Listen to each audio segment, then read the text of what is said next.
जय श्री हरि। भक्त प्रचेतागण। वही जन्म सफल जन्म है, वही कर्म ठीक कर्म है, वही आयु आयु है, वही मन मन है, वही वाणी वाणी है, जिनके द्वारा मनुष्य सर्व समर्थ विश्वात्मा श्री हरि की सेवा करते हैं। आदिराज पृथु के वंश में बहिर्सद नामक एक पुण्यात्मा राजा हो गए हैं। उन्होंने इतने यज्ञ किए कि पृथ्वी उनके यज्ञिक कुशों से आच्छादित हो गई।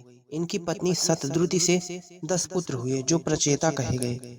वे सब के सब भगवान के भक्त थे और परस्पर इनका इतना ऐक्य था कि इनके धर्मशील आचार्य व्यवहार में तनिक भी कहीं अंतर नहीं रहा था। पिता ने इन्हें विवाह करके संतान उत्पन्न करने की आज्ञा दी। आज तो विवाह और संतानोत्पादन भोग हो गए हैं, विषय सेवन के लिए आज विवाह होता है, किंतु शास्त्रों का कहना है कि जो पुत्र अपने पूर्वजों को नरक से छुड़ा सके वही पुत्र है।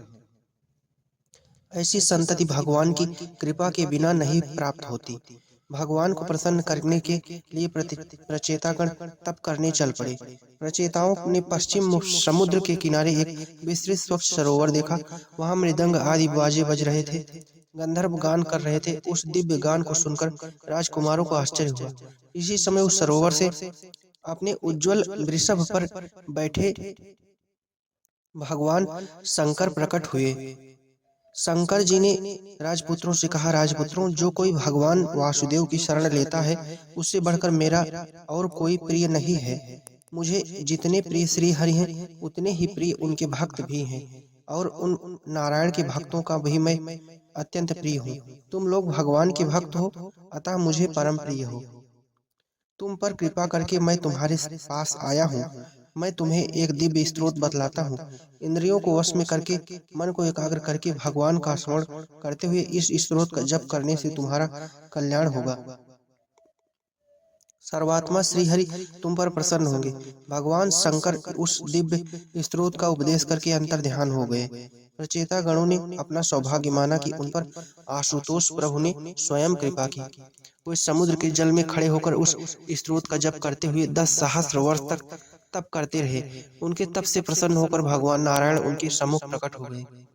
प्रचेतागण ने आनंद विह्वल होकर भगवान की स्तुति की। भगवान ने उनके 100 भ्रातृत्व की प्रशंसा की, उन्हें लोक प्रसिद्ध पुत्र होने का आशीर्वाद दिया।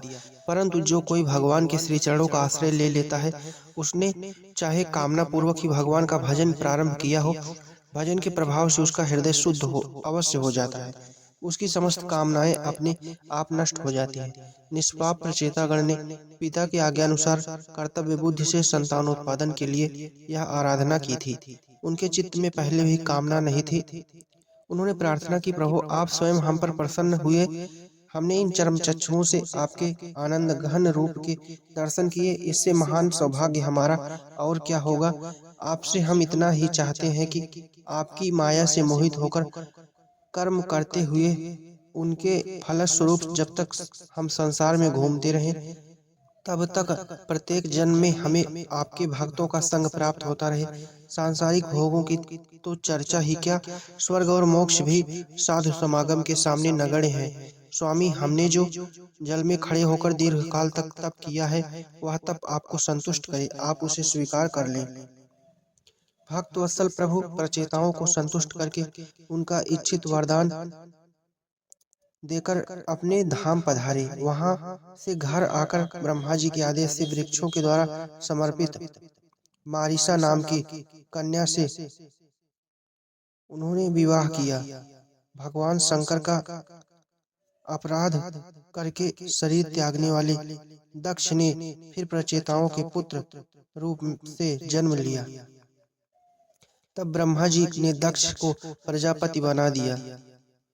तब पत्नी को पुत्र के रूप में पुत्र के पास छोड़कर प्रचेतागण समस्त भोगों को त्याग कर भगवान के ध्यान में लग गए।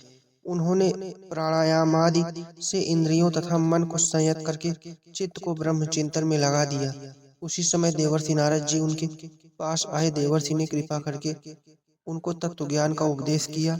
उसे ग्रहण करके प्रचेता भगवान के श्री चरणों का ध्यान करते हुए परम पद को प्राप्त हुए। जय श्री हरि, जय श्री हरि, जय श्री।